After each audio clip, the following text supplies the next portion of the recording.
Statistika dwar il-persuni b'impjieg sa Marzu ta' din is-sena turi li kien hemm żieda ta' 3.6% fin-numru ta' persuni li jaħdmu full-time. F'reazzjoni għan-numri ppubblikati mill-Uffiċċju Nazzjonali tal-Istatistika, il-Gvern qal li din hija l-ogħla rata ta' tkabbir annwali li qatt ġiet irreġistrata f'pajjiżna minn nofs is-snin design lil hawn. F'Marzu n-numru ta' impjiegi full-time laħaq il-160,838. Dan ifisser żieda ta' kważi 5,500 impjieg mill-bidu ta' din l-amministrazzjoni, jew tkabbir ta' 14 l-impjieg full-time kuljum. Fit-13 xahar ta' din l-amministrazzjoni, pajjiżna tiġara żieda fl-impjiegi full-time li hija aktar minn nofs ta' dik irreġistrata matul is-60 xahar tal-amministrazzjoni ta' qabel.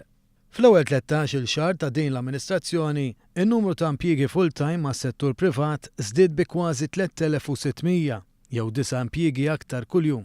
F'termini ta' perċentwali, dan ifisser żieda ta' 3.4%. Għawdex reġa' rreġistra riżultati pożittivi ħafna. Matul l-ewwel 13 xahar ta' din l-amministrazzjoni kien hemm żieda ta' 624 impjieg. Din tfisser 7% iktar fl-impjiegi full-time. Il-Gvern qal li dan ifisser li fit-13 xahar f'Għawdex kien hemm żieda fl-impjiegi darba u nofs aktar milli kien hemm f'5 snin sħaħ tal-Gvern preċedenti.